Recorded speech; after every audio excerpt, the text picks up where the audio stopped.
Oh my goodness, allergies are whooping my booty right now. Forgot to take my allergy medicine, so please forgive the nasally sound coming through. And don't worry, the rest of this episode with Mr. Brad Andersen is clear sinuses all the way. Brad Andersen is an insulator, and I'm particularly proud that I was able to secure a commitment from him to have a conversation because some people have been calling me out for talking to a whole bunch of plumbers and only plumbers, and I may be a little biased with the plumbers. But on this conversation with Brad, we get into some heavy stuff. We talk about leadership skills, millionaires, and trades folks that have followed a path to starting their own business and becoming millionaires. Like, believe it or not, it can happen. And, running a business requires heightened communication skills. And as Brad has progressed through his career, he's now focused on building a leadership course to invest in his people and also invest in the trades, period. And it's leaders like Brad that are going to win this battle that we're all having around the Great Resignation, because he is 100% investing in his people. And that's what we need. The companies out there that are doing that, I think have an advantage on the rest that ain't. As you listen, of course, I make some mistakes every now and then. And I share a little story about a pretty expensive duct ordering mistake I made. Please take it easy on me in the comments about that one. It still stings a little bit. And before we get going to the show, gotta give the shout out to the patrons out there that have been supporting us along the way. And we just have a brand new one. Mr. Davis Hambrick of the Lane Foundation's podcast has signed up as a patron. Davis, we appreciate you, my man. You just keep on giving. And thank you for supporting our efforts in enhancing the image of careers in the trades. And for the rest of you folks that are interested in contributing in some form or fashion and access to some exclusive content, go to the website, learningsandmissteps.com, hit the Become a Member button, and choose to contribute as you wish. As always, we are super grateful for you gracing us with your time. And here we go with Mr. Brad Andersen. What's going on, L&M family? We got Mr. Brad Andersen here today, who, y'all have heard us talk. We've had plumbers, a lot of plumbers, because I'm a little biased. Had some sheet metal mechanics out here, had some GC people, and it's a first insulator. So you're an insulator by trade. Is that correct, Brad? Yeah, well, mechanical insulator, that's what our trade is. I'm at the estimating, project managing, everything else end of it now. I couldn't find any pics with into my background as a little HVAC system. I'm like, oh, is that a control? It's just exposed, but yeah, what the hell? I'll throw it up there. Throw some duct work with a VAV box there just for the hell of it, because it was better than the background of my house here. So yeah. But yeah, we do mechanical insulation, and been in that. It's been a family business. My father started doing it when he was 18, so that was back in 1969, and then eventually he started a company, and then I've worked there my whole life. We ended up selling to a larger firm, but I'm still working for the company I have and the other firm too. So it's been a journey, and a lot of interesting people, a lot of interesting things you see going around, different sites, different facilities and plants. Those are some of the times the coolest things, like manufacturing facilities where they make stuff. Like, wow, I never thought about how something like this was made, and then seeing it going to like a steel foundry and seeing like okay, this is something different. And just it's interesting getting around and learn how like all sorts of things are done, not just building a regular construction building. Yeah, man. I mean, the thing, like, over and over, I know my experience was, and when I talk to folks here on the podcast, is I feel like when we talk about jobs and careers, we talk about like the work that we're gonna do. And when I say we, I'm talking kids, right? When we're talking to kids, like, what do you want to do? What do you want to do when you grow up? And this sort of. But we really forget to talk about the experiences that we're going to have, like the adventures that the work can or cannot provide. Oh, exactly. Or the relationships, right? The amount of people, I mean, how many people have you met and formed relationships with in the course of your career? Oh, I mean, I couldn't count that. I mean, it'd be, some of them come and go, but I mean, upper high hundreds, over 1,000. I mean, it's just, you know, and then sometime maybe 5 years later, I get a phone call from someone I knew 10 years ago, 5 years ago, actually, the way you just said that, but that I haven't seen, but then, we got something going on. And it's just those ongoing relationships that, obviously you can only be close to a certain number of people, but it's just the amount of people, different types of people doing different things that you come across in this industry it's quite remarkable. And so then we get social media, and then you can connect with all kinds of people. So how did you and I connect, Mr. Brad? I was trying to think about that this morning. I think it started like sometime over the summer. I was listening to an audiobook by W. Edward Demings about the entire lean philosophy, and then I was thinking, there's got to be something to do with that with construction. How does that apply to this? So I started looking stuff up, and I think I came across your podcast when you were going over the Lean Builder, which is right over your right shoulder there, which I love that. That was the first, I think, my first experience with you, and then I ended up buying the book and the audiobook version and listening to the audiobook, which I really like. It was good, really good listen to him.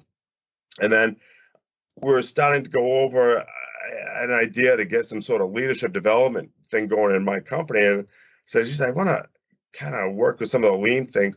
I think that's why I reached out to you and connected, and we just started talking about it. Yeah, man. But it's just funny how you come across people when everyone's willing to talk and share their experiences. And I just find, like, in anything, people, if you really reach out to them, they're ready to be very helpful. And of course, you were very helpful in, what we started at our companies. And, now what I'm working on is kind of where we stopped. I wanted to go get a lot more into, because we started a leadership program, but we really did it as ended up being more of like an internal leadership program, like stuff, not so much protocols, but how the companies operate, the two companies together. And it ended up being a great experience for everyone. But I was thinking, there's something more that we're missing. I really need to get deeper into that leadership end of things, like as a focus. So I was thinking about myself, okay, well, I'll start working up the program myself. Then I thought about it, and I said, what I want to work on is it can be applied to every trade, and not just our one company or not just our one trade. Then the leadership aspect of it can apply everywhere. So then I started really going over things. Then I actually touched base with you about that again, and going to get you involved in that. But I just think the amount of people we can connect with doing that is going to be remarkable. And it's just one of those things when you look at, people always talk about the trades, and you can make a good living in the trades, and that, a lot of kids don't even think about when they first get started. They think about, oh, well, maybe I should go to college. Well, I don't even know what I want to do. But every young person, they want to make money. That's the big thing. So, and the trades provide that a lot better than many, especially coming right out of college, many careers would, after years. But the trades, it starts off, and you don't start off with that debt. But then one thing I think other people don't talk about too is the level for advancement. I was just thinking about it last night. Out of everyone I know who would be characterized as a millionaire, 90% of them were trade workers who started their own companies. Yes. So that's the way it should be presented to kids. Like when they hey, you want to be a millionaire? Start this way. Become a plumber, become a pipe fitter, become an insulator, become a tin knocker. It gets back to my leadership skills. Get these leadership skills, then start your own company. And that's how the way so many people I know, whether they be own big time firms, or I know guys who own just a 5-man electrical shop, and they just make money because they do the work, they work hard, they made their connections, got their customers, and keep at it.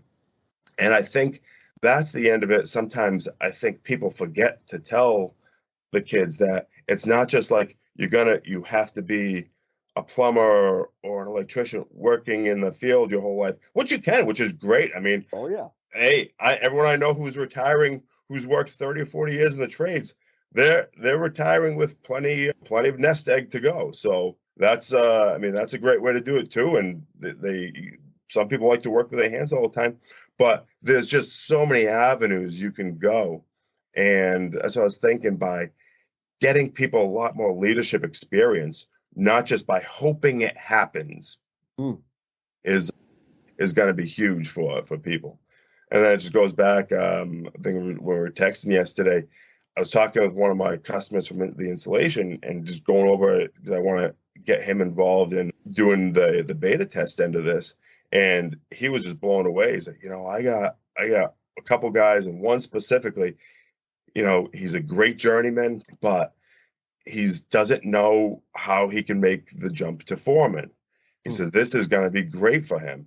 And then I was just thinking, even if it's just like that one guy who gets helped out by this and makes that jump, that's a big thing. But then I'm thinking, it's not just that one guy. There's people all over, and then they can make that jump to be foreman. Then maybe some of them may want to stay foreman. Maybe some of them do something else. Maybe some of them won't start their own companies. But it's just how many lives you can start to touch by, getting involved in doing something, not just kind of like doing the bare minimum or hanging around doing nothing. You get me fired up. I know, one, I'm grateful that you would even consider to include me in the thing and reaching out. I love helping, and it's clear to me that you're about it. But you mentioned, and Christopher Branchley, with Rock the Trades, I got to interview him the last conversation, and he said exactly what you said. Like the trades is there's a pathway directly to starting your own damn business. And like you said, millionaire, right? This person that's running 5 trucks out of his electrical shop, I bet every one of those trucks is turning over $100,000 to $200,000 a year. And all of that's wrapping up into his business. It absolutely is that. And we need to do a better job of talking about that. Like the career pathways, entering in is one thing, and then like the communication skills that you end up building, the relationships that you end up building, and just like the straight up, what's the word, oh man, you learn the trade, you learn how to do things, you go to apprenticeship, they're going to teach you ABCD, the way things function, and then you're going to get out on the job and you got to make something happen. There's not a class for that, but you figure out how to make it happen. And you're faced with that every single damn day. And it's that skill of just working with what you got in the moment and making it happen. That's the skill that people need to build their business. What do you think exactly. That's the thing. It's where resources are always limited by something, and being able to work it just gives people the parameters of, okay, these are my resources that I have. I have to make it work with this. Of course, you go to the supply house, get more, and there's other, in business, you can do the same thing. Go get, go to a bank, get more money, do this. But when all is said and done, though, you still have to be able to work with what you have. And I think a lot of the planning aspects that are required in trades as well. I mean, if you're working on a job site, you have to start getting, especially if you're a foreman, you have to start getting that planning aspect ahead, which is integral to running a business. On the business end, you can't just wait for paperwork to come to you and then fill it out and hand it back. You got to plan ahead every aspect of it, or you're not going to be in business anymore. So I think at that end too, it really is just getting at the idea of planning and organizing people, puts people who work in the trades at much better advantage to starting their own business as compared to someone who may be very smart as well, but had a job where they were just doing the work for a company and not having to do all the planning and all of that. The other thing that really excites me about your leadership program that you're in development is, one, you're doing it. Like we talked about it. It was an idea. You're already talking to people to beta test it with. So there's no doubt in my mind you're going to make it happen. But the really, really exciting part about it is that it's being designed by a tradesman for tradesmen. Like that is largely absent out there. Have you, in your prep for your program, have you come across any other types of content that is like designed by a craft worker?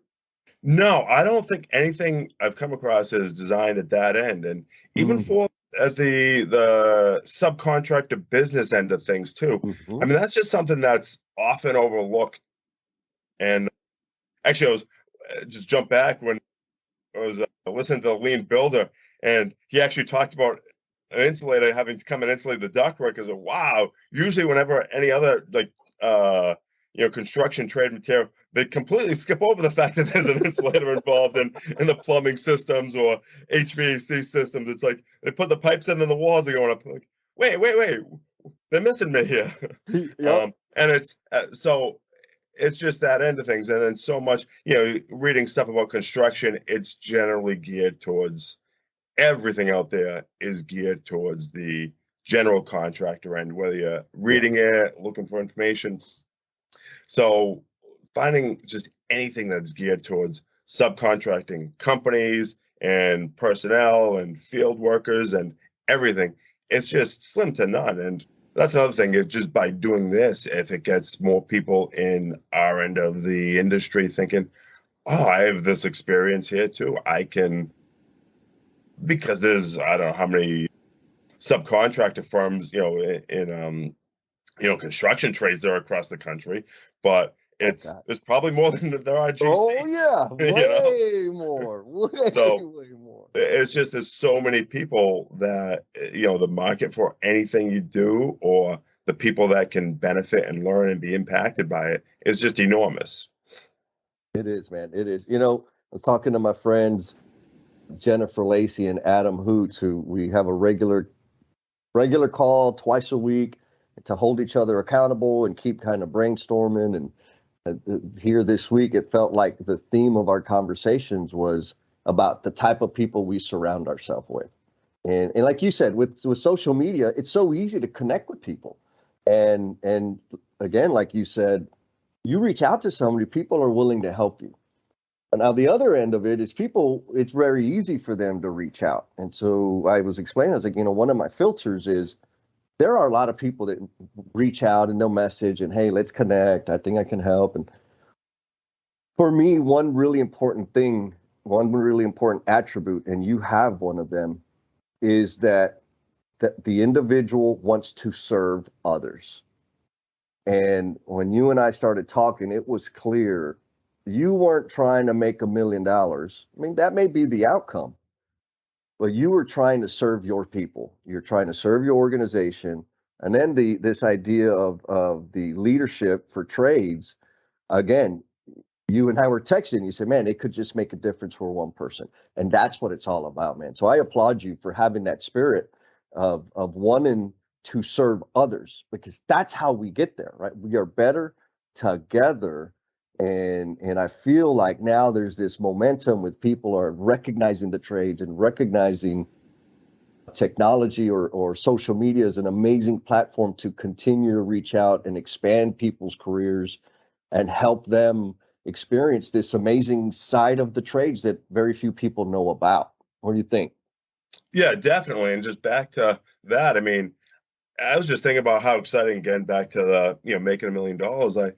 Whatever I make, whatever, doing anything, it's just thinking that back to tradesmen can getting it. If I had one guy that said, hey, I did your leadership course and then this happened, 5, 10 years down the road, and now I own a company and I mean, like just how gratifying that would be. The guy saying, great successful company, and it really impacted my life, and just like that sort of thing would be so satisfying with it.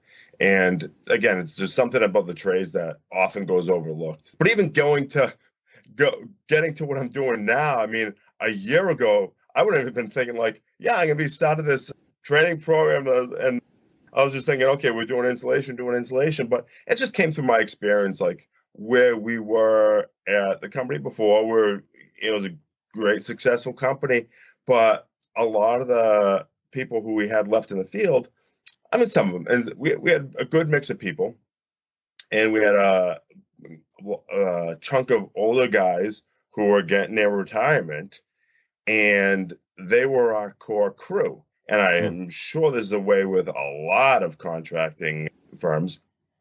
And when those guys go, there's that experience that they have that can be lost. I mean, some of it gets passed down, but really making it intentional to get that experience from these guys who've done it for 30 years, 25 years, or more, 35, whatever, and get it to the younger guys and make sure it doesn't just leave it up to chance that the younger guys pick this up. And because everyone's so busy in the trades, it's you're on a job site, when I do my rounds to the site, sometimes I'll be, okay, wait, we're in great shape here with a wide open hallway for us to, or wide open floor for us to insulate pipes and ductwork. I go back 3 days later, this wall's up. Oh yeah. At what point in that 3 days does the foreman take time to talk to, his younger journeyman and say, okay, so this is how we sit down and make a plan. It's like, no, we got to get going. And it's good that it teaches people the urgency of things, but it also just doesn't leave that time or even allow people to stop and think that we got to make sure that this happens, and then at the business end, it's phone calls about, hey, where are you? We got walls going up tomorrow, or we're going to have a test on all this pipe, or at the fitters, hey, we need to get the pipes in before the walls go up. And so everyone doesn't stop and get the chance to think about what do we do to make sure we are not always in survival mode. We're not always like a rabbit on the wheel. How do we get the younger guys to learn, make sure they're learning? Because they all learn a lot, but it's just that intentional learning from the experienced guys, and sometimes even getting the experienced guys brushed up on some skills and getting a new perspective into things. Jump back a little bit again, where we were in the company before, and then I'm looking at the company now that is a much larger company, but the same track. It's yep. A lot of the more experienced guys, again, 5 to 7 years out of retirement, and I'm looking, well, we got to make sure that this starts happening. And that's where the whole thing stemmed from at my end. And just, the fact that we don't even have enough foremen to handle the amount of construction that's going on up in the Northeast right now here. It's still booming up here, and just really starting to get that knowledge across. Yeah, man. No, I think, there's been a lot of stuff on TV and whatever about the great resignation. And it's my theory, like, people ain't quitting and just sitting at home. What I think is happening is people are quitting and going to find work with people, with organizations that are prepared to invest and develop them. And I think where you're headed that's all I'm hearing is you're gearing up to invest and develop your people, to show appreciation for them. And also the business sense is, hey, they're leaving. We need to start building our people up. It's tough. You nailed it, right? Everything's 100 miles an hour. You don't really get to say, hey, time out, give me an extra day so I can wrap this duct right next to the firewall. You get it or you don't. And then you're climbing all over the damn thing. So we don't necessarily have that time built in.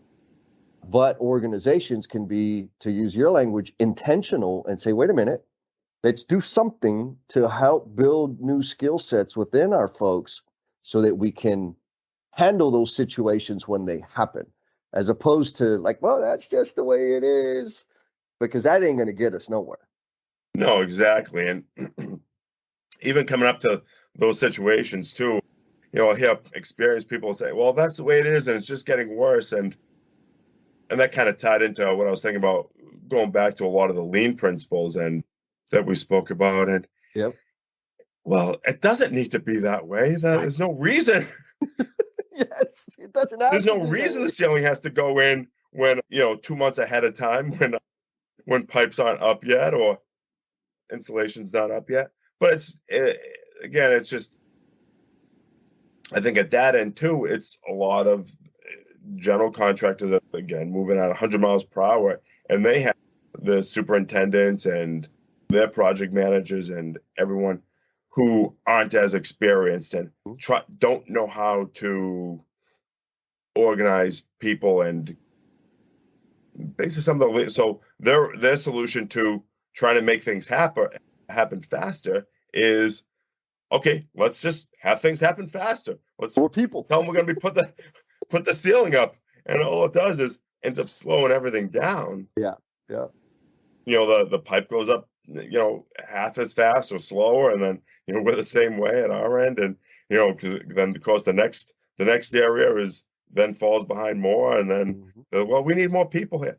There aren't any more people. Everyone's working everywhere, so it just ends up in this vicious cycle. So, like, that's another aspect of the leadership, having the guys in the field. They're the ones who see this, and they need to learn, explain, hey, it's going to take me 2 days to get down this hallway. Hold the ceiling guy off for 2 days. It's going to speed your project up dramatically, because if that goes up, then I'm going to be a week and a half in this hallway, and then we're going to be the same. Then we're going to be further behind on the next item. And really just having people stop having that mentality of accepting that, okay, the ceiling's going up. We're going to take a week and a half, and then the job's going to just get worse. But really just teach people, no, you don't have to accept that. I mean, there's still things people can do that are going to make your life more difficult, but just by getting rid of the idea that we're going to accept that, and okay, we got to go talk to someone and try to make a plan together. That's a big skill to have, and that just ties in a lot of the lean building concepts. I mean, I know the lean building goes a lot further than that, but ties on all of that in with leadership as well, and basically the communication skills that are necessary. And not going and yelling at the ceiling guy. You're screwing me over, because that doesn't get anywhere. But I mean, in stressful, high pressure environments, that's how it comes out so fast.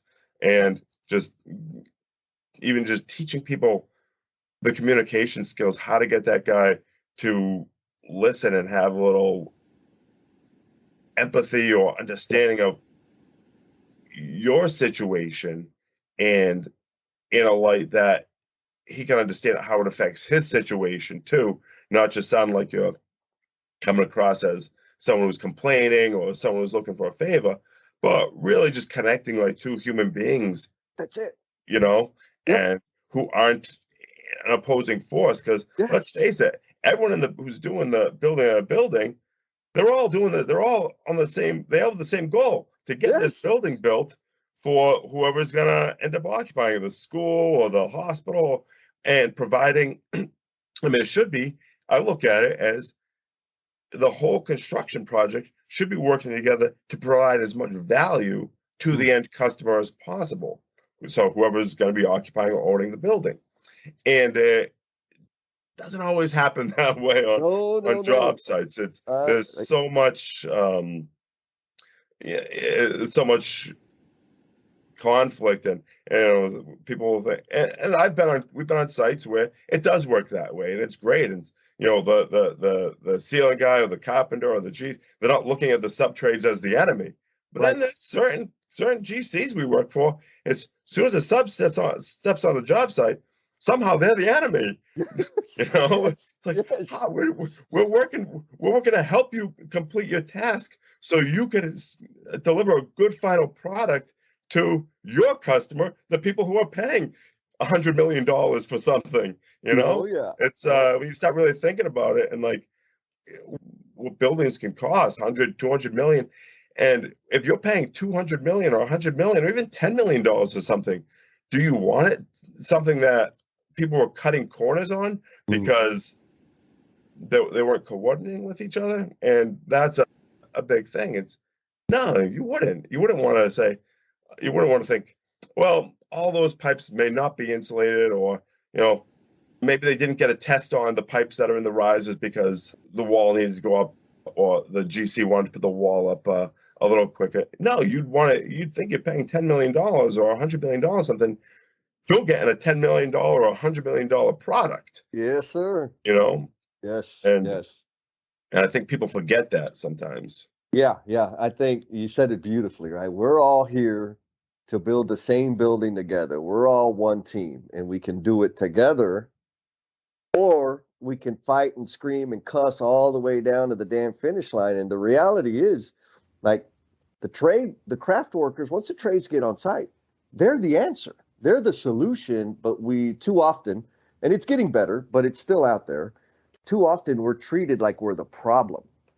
And really, man, if we just honor and respect the men and women that are doing the work, your army to build this damn building gets bigger.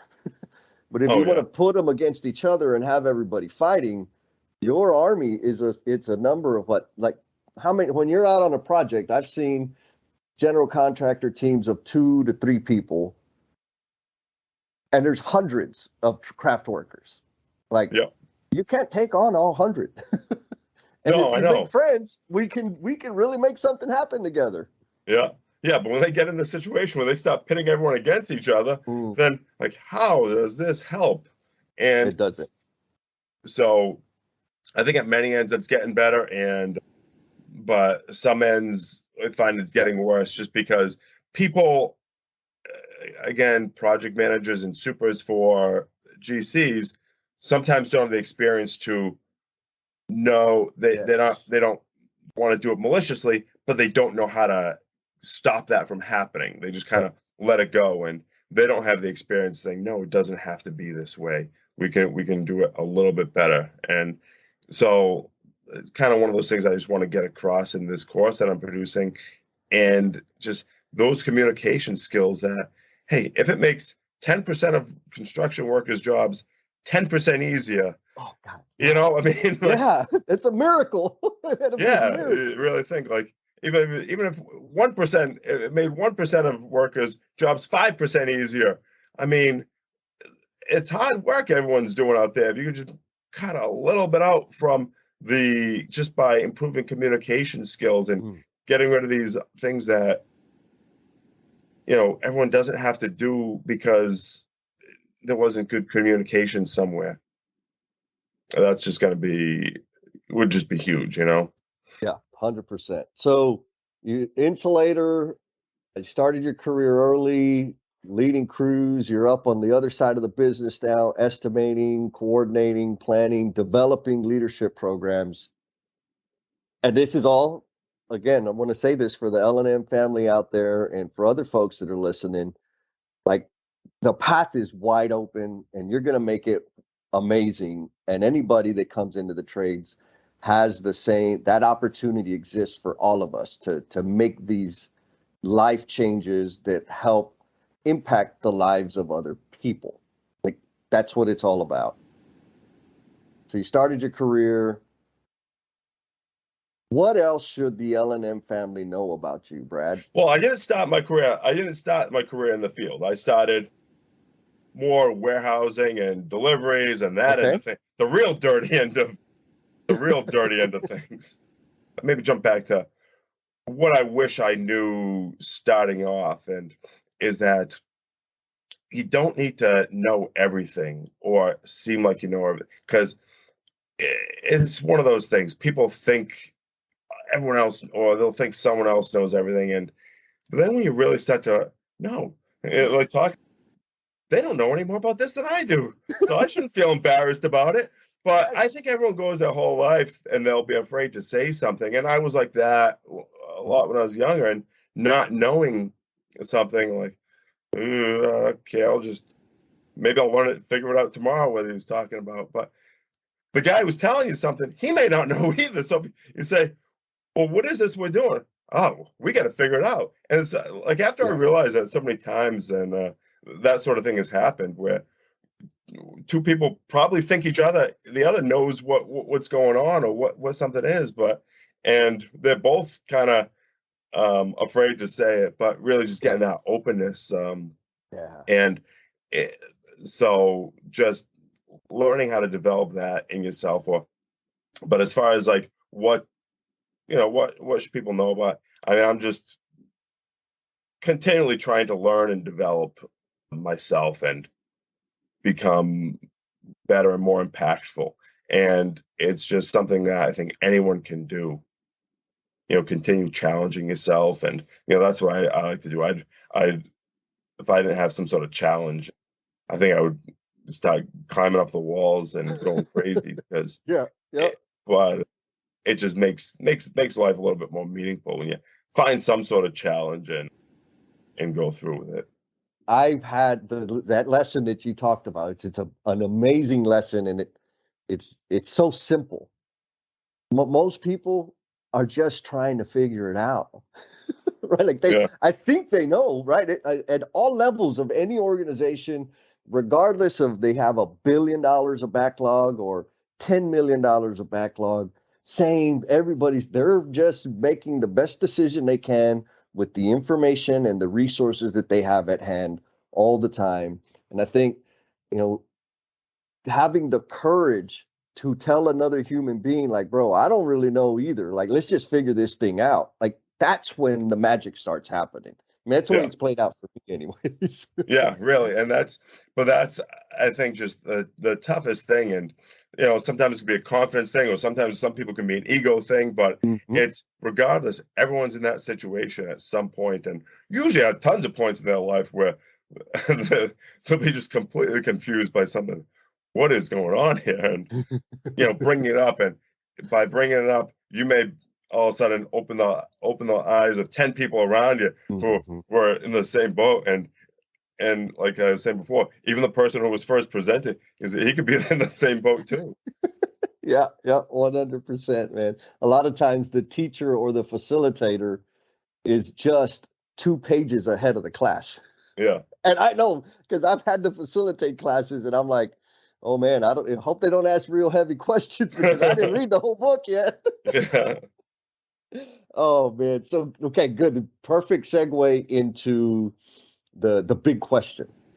You've got a lot of experience. It seems like you're investing your time, always taking on a new challenge for yourself, and now wanting to contribute and support people, help people build their careers out there. So over your years, wherever, in the business place, on site, in the warehouse, at home, what is a significant learning that you had as a result of a painful misstep? Ooh. There's quite a few to go over there. All right, y'all. We got a bit of a change here. Yes, I'm breaking up the flow, and that's not going to change. It's going to stay the same. But the L&M family has spoken out, and we've heard you loud and clear.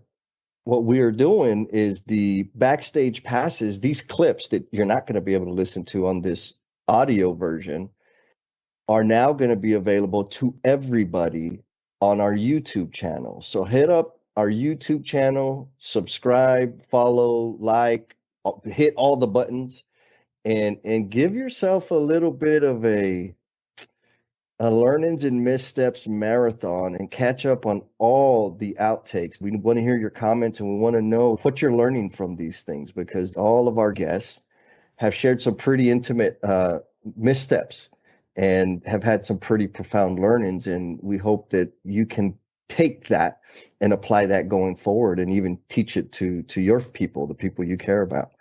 So that is going to be the deal going forward. Thank you for supporting us, and back to the show. Real lessons that everybody deals with. And it's easy to think that those kinds of things happen only in the professional space, but they happen at home too. Oh yeah. They happen with the girlfriend or the wife or the brothers, and like just say it, just get it out there, and take it on, man. I believe it's kind of, you mentioned the lean build, and one of the things that I think a lot of people miss in this lean methodology is there's a lot of tools and there's a lot of really cool stuff that people can start doing and put into place to remove waste and this sort of thing. But for me, the spirit of it is the improvement, and you improve. For me, anyways, I improve through experimentation. I have an idea. I'm going to try something, see if it works. If it doesn't work, I'm going to adjust it, right? That's the PDCA cycle, which all sounds really groovy, right? Oh, this sounds beautiful. We're going to save time and save labor and wah, wah, wah. But the real truth is that spirit does not exist unless the leadership is prepared to learn about the problems. Yeah, exactly.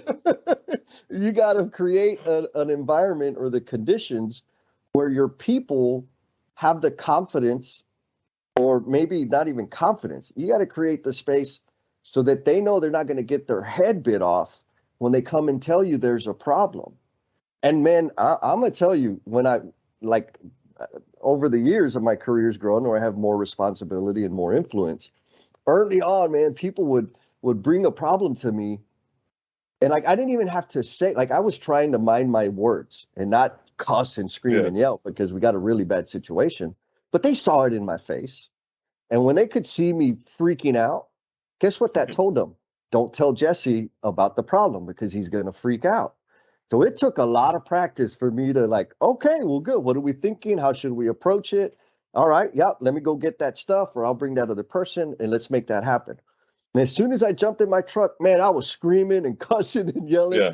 But it was the most important part is creating the conditions such that people feel safe to bring problems to the leadership. What do you think about that idea? And that, I think, is, even like you said, when you're able to control it and act like a person who's able to make it safe for someone, everything else from when you start growing up is so directed towards, you do something wrong, there's a punishment. You screw up on a test in school, you get a bad grade, and then you go home and you got a bad report card, and there's not. So really trying to break people of that habit, understand it doesn't. I mean, that's a big thing. It's not little. Yeah. And so even if they could say, okay, I know I could always talk to Jesse, they still going to have in the back of their mind, oh, I screwed up. I can't tell an authority figure or a supervisor or someone above in the hierarchy of things. Or when I do, it's going to be bad, even if it's not. Even you got complete understanding. It's really that's a big thing, is helping them understand that really our whole lives we've kind of been conditioned away from this experimentation, or even not experiment, but just that whatever we do wrong is going to have a repercussion, when it doesn't always have to. People make mistakes, and a lot of mistakes are good to make. You don't want to make one where someone's going to get injured or, be excessively financially disastrous, but yes. But the thing is, like, crap, I lost $1 million. How do I tell Jesse I just lost $1 million on that project today? But it's one of those things.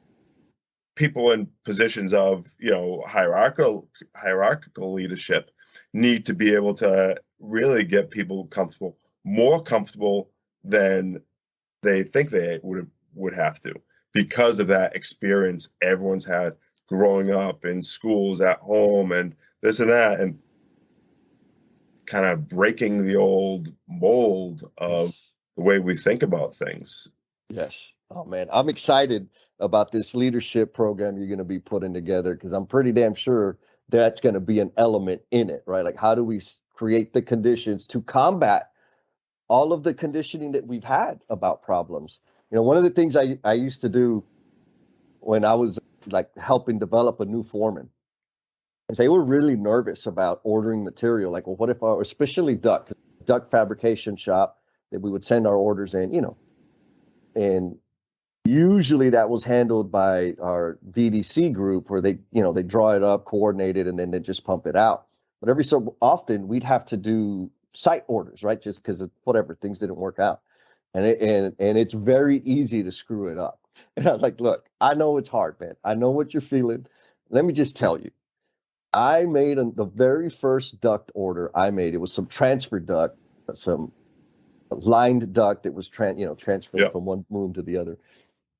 I got my dimensions flipped. So what ended up happening was I got 2 trailers full of duct that went straight from the trailer into the dumpster. like I said, the guys called me. They said, "Jess, what have they sent us the wrong stuff?" I looked at. They sent me a picture. I was like, "Oh man, I flipped the damn order. What do we do?" Like 8 I said, by 12 rather than 12 by 8. You got it. And it was big. It was like 62 by 24 instead of 20. Yeah. It was a disaster. And I said, bro, go ahead and talk to the GC. Let them know if they can bring another dumpster out right now, because we're about to fill it up with duct. And it was, when I made the mistake, I had to call my boss. I said, hey man, and he's like, son of a, I said, yeah, man, it's a $20,000-$30,000 mistake. But sharing that with the guys while it was their first time, they're like, really? I'm like, yeah, bro, like I made some pretty damn expensive mistakes in my life. Yeah. I'm not saying go do it. I'm saying it's part of the learning, right? It's exactly. And that's the thing about being intentional, like you were with them, and being able to admit to them. You could have said, so you're at that end now. You could have let him do it and then have him make the same mistake. But then it's like you making this mistake twice for not admitting it and not telling them about it. But now they've learned from your experience. Double check those. And, if it happens, it happened. But still, at least you're not making that same mistake twice. Because imagine if the guy did, when he ordered a bunch of transfer duct, all of a sudden you're like, crap, this is like 15 years ago when I did it all over again. Exactly. And it was what you said. I said, dude, make your list and send it to me. I'll double check it. Like that was the thing. And that's what I didn't do the first time. I didn't ask somebody that had the experience to double check my work. I just, it didn't take much. And to your point, I didn't have to repeat that mistake. After that, I was like, oh, I'm afraid of ordering duct, man. Like, that's not my strength. Let me get somebody who got the expertise there. Oh man, good stuff.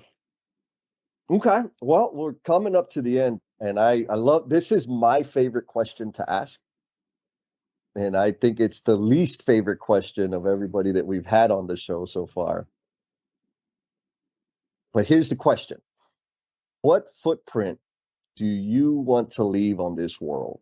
I mean, it goes back to leaving an impact and helping people, but really just there being people who I may not know about, who, if I were gone, they, see my obituary and say, oh yeah, maybe someone I haven't even met. And it's funny. I used to do a lot of lifting.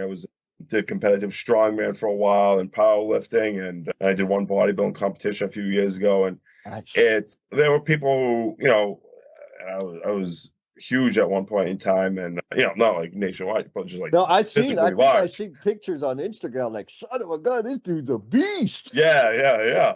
So, there'd be guys who are in the gym. I'd be working out, lifting, whatever I'm lifting, training for a competition, and some young guy doing something, and me saying something nice to him and giving a little tip, and not seeing the guy ever again. And then maybe like 5 years later, hey, you're Brett. Yeah. Oh, hey, you said this to me, did this to me, and it made a big impact to my lifting, and I got over these barriers, and just like that sort of thing, like something I wouldn't even remember, or I had a brief, but someone else does for years, and just leaving that sort of impact even on a larger scale. So whether it be this leadership course or something else I get involved in later on, but just having that impact. If someone saw my obituary when I died and saying, "Oh yeah, that's that guy," I heard him say this and this on Jesse Hernandez's podcast, on the L&M podcast, and it affected me. It impacted my life. Or so I watch his leadership course, and I started my own company, or whatever else I may get involved in the future. Someone heard something I said, or someone who I didn't meet, but somehow just impacted them, and that they'd remember it in the future.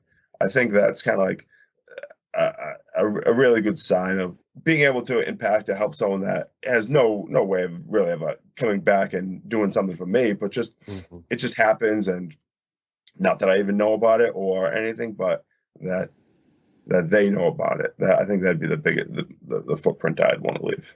Man, that's amazing. What I'm hearing is service to others, ripples of impact. Like it's clear to me that you are taking responsibility for the gifts and talents that you have, and you want to apply them and share them such that it impacts and improves someone else's life. And you don't even need to know who they are. You don't even know. You just want to leave that for people to continue to serve. That's amazing, Brad. Oh, thank you, Jeff. So there you have it. Mr. Brad Andersen, insulator, leader, entrepreneur, super humble, down-to-earth guy. And don't mess with him because he's a beast. You got to check him out on Instagram. That dude is big. Looking forward to continue working with him and see the impact, like kind of his vision, right? Like Jennifer Lacey talks about the ripples of impact all the time. And what he was describing is those ripples that we can't see. They go beyond our inner and outer circle and continue to affect people out there in the world. And that's what it's all about. Those are the type of people that we got out there in the trades, and those are the folks that we want to be celebrating. So shake a tradesperson's hand. And we got to give the shout out to the L&M family member that's hooking us up with some feedback. And this one goes to Mr. Thomas LeMay. And this one was kind of special. And I'm also cheating a little bit because I heard somewhere that Thomas LeMay is going to be doing some collabo sessions. So more to come on that. But Thomas shared with us his favorite episode was the PPC conversation with Felipe. He said it was like chicken noodle soup for the soul. And what he finds the most valuable is the real conversations with real people about real stuff. Thomas, that means a lot because I'm super self-conscious about being gimmicky and being salesy and being, just slimy. And to get that feedback from you, man, really means a lot to me. It pumps me up. It gives me courage to continue forward. And I thank you for leading the way that you lead. The rest of the L&M family, keep being awesome because people are watching you.